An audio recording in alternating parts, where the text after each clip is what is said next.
Olá, tortuguinhas! Hoje tem quadro Filmes Zoados e dessa vez um dos piores filmes de tubarão que eu já vi na vida, Sob as Águas do Sena. Foi um dos maiores roteiros que eu já escrevi, então fiquem comigo, eu vou tentar fazer o mais rapidinho possível para não ficar um vídeo extremamente longo, mas vocês sabem que aqui tem informação e muita coisa legal e curiosidades, então se você gosta de tubarão, claramente eu gosto também, você veio ao lugar certo.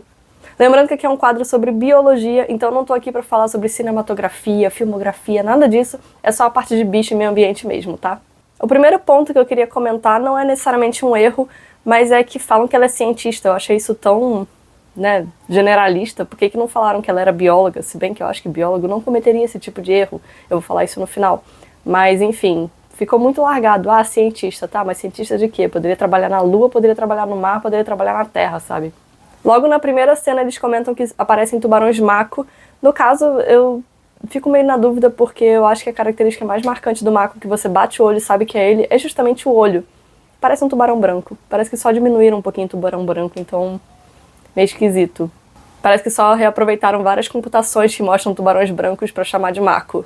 E de curiosidade, sim, tem um grande lixão no Pacífico, é muito triste ver, porque ele tem 1,6 milhões de mais ou menos de quilômetros quadrados, então é basicamente as correntes se juntam e largam todo o lixo ali. Claro, tem lixo em outros lugares, mas ali é o maior largo de lixo que existe no oceano. Então é bem triste. Aquilo ali é tipo só nem 0,0001% do que realmente existe. Ah, por que não vão lá e limpam, já que sabem que existe? Porque não é de interesse e não é tão fácil, claro. Tem que ver se dá retorno financeiro, que o mundo gira em torno do dinheiro, infelizmente, então também cada vez mais consumismo, então vai largar mais lixo por aí e a gente tenta lutar contra isso. Não dá tanta atenção, eu sei que muita gente fala isso sobre o lixo, é um assunto em alta, sempre foi, principalmente na década dos oceanos que a gente está, mas é mais um falando, vamos limpar o planeta, mas sem ações concretas, então isso também não dá muito ibope. Não é um trabalho fácil, não é só chegar lá com um barquinho e retirar o plástico, até porque, não só plástico, né, mas enfim, todo o lixo que tá ali, é porque a maioria é plástico mesmo, mas precisa de toda uma força-tarefa, precisa de máquinas especializadas, é muito pesado, não é um barquinho qualquer que vai lá e tira, então isso é complicado. E um dos maiores problemas, principalmente para os animais marinhos, não só eles se afogando em rede de pesca, não só comendo plástico, também é o microplástico. Então são aqueles plásticos que a gente nem chega a ver, ou são tão pequenininhos que entram até na gente sem perceber. Então imagina os animais marinhos como estão. Então sim, lá é um grande problema, mas não é a origem de todo o problema. A origem está aqui na Terra. Não na Terra-planeta, na terra firme, vocês entenderam. Eles comentam que o tubarão está enorme. Como ele cresceu? Pela força do ódio? Só passaram 2 meses. Mais uma vez vemos o clichê de Hollywood, tubarão assassino. E não é a realidade.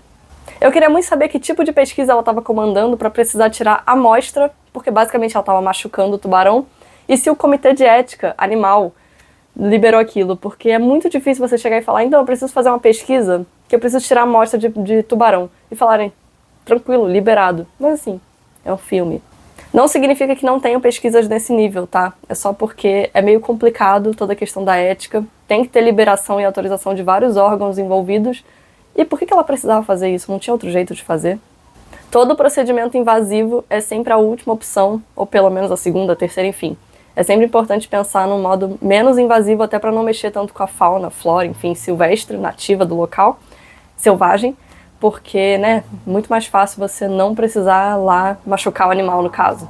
Sempre nesses filmes de mergulhador eu fico pensando que não existe síndrome de mergulhador, não existe problema de embolia, não existe descompreensão, porque o tubarão basicamente levou a principal para dar uma volta no Titanic, na altura do Titanic, enfim, profundidade, e não aconteceu nada. Ela volta como se nada tivesse acontecido. Era para ela ter se machucado bastante, se ferrado bastante. Não digo nem morrer, mas assim, consequências teriam por esse mergulho.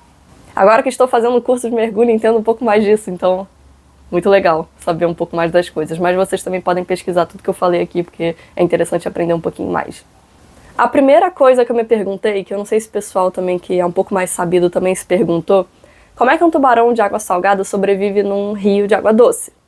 Que é o caso do tubarão branco. Eu sei que existem todas as questões de anádromo, não sei o quê. Sim, existe, mas para animais adaptados para isso, porque a evolução demora milhares, às vezes milhões de anos.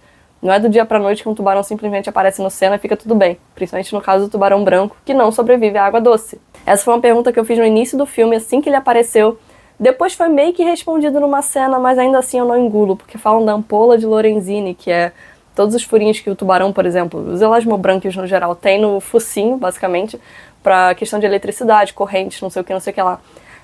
Mas não pega, sabe, essa explicação, não faz sentido. E foi o que eu falei, não seria o primeiro tubarão a ser visto e tipo, ai meu Deus, conquistei o rio, tudo certo, não tem nenhum resultado. Não, é ao longo de milhares de anos, não é do dia pra noite. Uma das primeiras regras de mergulho é justamente não ir sozinha, pelo menos ir com uma dupla por questão de segurança. Então a mergulhadora lá do Senna já quebrou essa regra, então tá tudo errado. E que lugar horroroso pra mergulhar, meu Deus do céu, e o outro falando lá que ia beber água do Senna para as Olimpíadas. Por que um tubarão morderia um carro? E assim, até onde eu vi, até onde eu reparei, ninguém pensou, vou ligar para uma autoridade ambiental, porque tem um tubarão no rio. Só pensaram, não, vamos resolver mesmo. Incompetência humana. Dá uma pausa aí, alguém ainda faz isso? Porque eu sinto que a geração atual, muito velha falando isso, né? Só faz assim, achando que é telefone. Eu não consigo conceber isso ainda. O tubarão desse filme é basicamente um ninja, né? Também é outro clichê de Hollywood. O bicho nada 100 km por hora, ninguém percebe, não faz uma bolha, não faz nenhuma corrente quando se mexe. Um bicho grande, um tubarão grande. Se fosse um peixinho, eu até entenderia. O bicho é ninja. Eles até tentaram, numa parte do filme, passar a mensagem de conservação dos oceanos. Isso eu acho legal. Mas é meio contraditório num filme de tubarão assassino. Netflix me chama pra fazer filme ambiental, eu faço muito melhor do que isso. Não satisfeito em testar a vida no rio, porque estava cansado do mar, o tubarão ainda vai para um reservatório de água. Lembrando que esse tubarão tem uns 7 metros de comprimento, como cabe, como ele chegou lá. Ai, no filme mostra, tá errado, de qualquer jeito. A pessoa pegou um tubarão no colo e ainda fez errado, porque a partir do momento que você para o tubarão, você freia ele. Primeiro que não deu em nada, né? O tubarão ia ficar se mexendo ou morder, enfim, para se defender. Não aconteceu nada. E também não aconteceu nada com o tubarão. Quando você freia um tubarão, ele para de respirar, porque ele precisa do movimento das guelras, da água passando pelas guelras, para conseguir respirar. É assim que ele capta o oxigênio. Quase matou o tubarão sufocado debaixo d'água. Ah, Júlia, mas e aqueles vídeos de mergulhadores segurando o tubarão no colo? Se vocês repararem, o tubarão tá de barriga para cima, tá de ventre para cima. Isso é um estado de transe que elasmobranquios geralmente tem.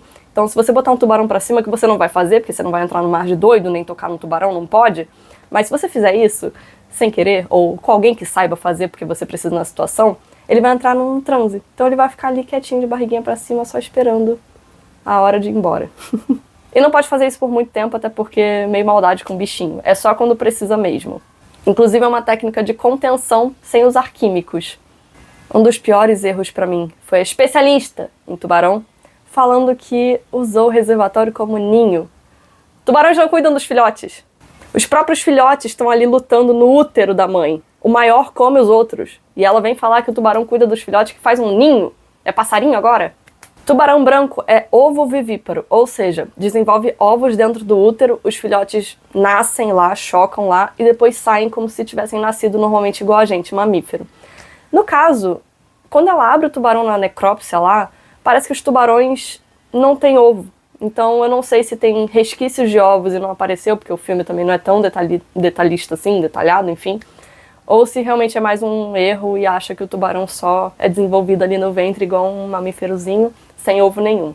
Como eu falei, geralmente os filhotes no útero do tubarão branco sofrem ou realizam canibalismo. Ou seja, o maior vai comendo os mais fracos, os menores. Então como é que tem tanto tubarão assim? Geralmente eles têm tipo 4 filhotes e mesmo assim tem a questão do canibalismo. Como é que tem milhares de tubarões num reservatório de água doce? Cuidados pela mãe, porque pelo filme é isso aí.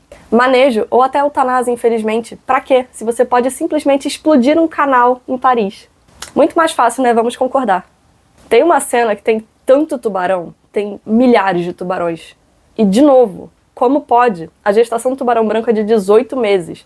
18 meses para gerar, como eu falei, mais ou menos 4 filhotes. Isso se não forem menos. Os tubarões são vírus, vão se replicando por aí sem controle. Até pode ser um caso de partenogênese, que aí não precisa do macho, é um processo diferente, pipipopopó. Mas em alguns dias não dá, gente. Não tem explicação lógica para isso. E outro conceito biológico aí, não tem competição entre os tubarões? Onde tem comida para todo mundo? Eu não vi esses tubarões se alimentando uma vez. Então se não tem comida para um tubarão no Senna, quem dirá para milhares? Eles iam praticar canibalismo. Tem uma cena que a especialista nada igual uma desgraçada para fugir do tubarão. Como é que é especialista não sabe como manejar um tubarão, sair de perto na água? Não é assim. Se você não sabe, tem todo um jeito de fugir de um tubarão se você encontrar. Primeiro que para encontrar um tubarão, você só precisa estar na água salgada, no caso, né? Marinha, no caso de tubarões marinhos. No caso do tubarão branco. Então, a partir do momento que você entra na água, tem a chance, sim, de ver um tubarão. Tem mais ou menos, mas sempre tem chance, porque tubarão tem todo quanto é tipo de oceano. O certo é você não se desesperar, porque ele não enxerga bem. Então, a partir do momento que você entra na água, você pode ser confundida com uma presa. E, claro, presas se desesperam. Nenhuma foca vai ver um tubarão e vai ficar tipo, ah, beleza, meu amigo tubarão. Não, vai tentar fugir. Se você começa a fugir dele, ele acha que você é uma presa, porque esse é o comportamento de presa. Então, você tem que nadar nunca de costas, você tem que sempre ver o tubarão de frente, e ir nadando de costas até chegar perto do barco na maior calma possível. Eu sei que é difícil falar, mas esse é o jeito certo de fazer. Fazer o quê? Meu ápice de ódio veio... Por que eu tô fazendo tanto essa mãozinha? É ódio mesmo. Veio na cena que o tubarão salta, estilo Flipper, o golfinho. SeaWorld, você está vendo isso? Mentira, nenhum animal de grande porte deveria estar no SeaWorld, mas enfim, isso é outro vídeo. A nível de curiosidade, o filme cita um caso de uma beluga que entrou na cena. Isso realmente aconteceu. Ela ficou desorientada, não se sabe porquê, se ela se separou do grupo, se ela já estava solitária, se estava com fome, doente, enfim. E aí conseguiram resgatar a muito custo, porque é um cetáceo, é um animal enorme. É complicado, porque, coitada, estava toda doidinha lá, separada do grupo. São animais sociáveis, gregários, muito. E conseguiram resgatar, levar para um porto, para ela voltar para o mar, enfim, de onde ela poderia seguir. E, infelizmente, por estar muito debilitada, ela não sobreviveu. Enfim, é um saco toda vez ver a mesma coisa de tubarão sanguinário, assassino, rancoroso, que tem sede por vingança. Vingança do quê, gente? O tubarão nem sabe quem é você. Isso não existe. Tubarão nem come humano, sabe? Começa por aí. Então, mesmo quando tem acidente, ele sente que é um humano, ele percebe, opa, não é o gosto que eu tô acostumado, não é a minha presa, e solta. Só que, claro, nisso ele faz um estrago danado, mas assim, ele não vai comer um ser humano. Sem contar o gasto de energia que é ele caçar ativamente um ser humano. É muito complicado. O bicho, querendo ou não, é inteligente. No caso, a gente é inteligente, a gente é ágil, a gente tem recursos. Então ele não vai despender de energia que é preciosa no reino animal, é a coisa que você menos quer gastar pra caçar uma presa que nem faz parte da alimentação dele. E deixa aqui o alerta indignada, que se tivessem chamado uma equipe competente de contenção e manejo animal, seja de veterinário, mas principalmente de biólogos, que sabem o que fazem, isso teria se resolvido muito mais rápido. Deixo aqui a nível de curiosidade para terminar o vídeo de um jeito feliz, já que eu só meti pau no filme o tempo todo, mas com razão. Realmente teve um trabalho de conservação no Tamisa, eles comentam isso no vídeo rapidinho, no filme. E o Tamisa é o principal rio de Londres, e ele tinha uma vida selvagem muito interessante antigamente, tinha uma baita de biodiversidade. Hoje em dia já não tem tanto, porque está extremamente poluído, mas teve sim um trabalho de conservação, de retirada de dejetos, enfim, de limpeza. Então hoje em dia ele está menos pior, tanto que algumas espécies, incluindo tubarões, alguns tubarõezinhos e foquinhas, voltaram para lá. Então isso é incrível, todo mundo deveria trabalhar nisso, ou pelo menos aprender um pouco mais para justamente tentar fazer a diferença, porque dá sim para reverter. Olha o Tamisa, olha o que ele passou, o que os animais de lá passaram a ponto de não existirem mais e agora estão voltando. Conservação é vida. Então é isso, eu espero que vocês tenham gostado. Obrigado a todo mundo que assistiu, obrigado a todo mundo que chegou até aqui no vídeo, eu espero que vocês tenham gostado mesmo.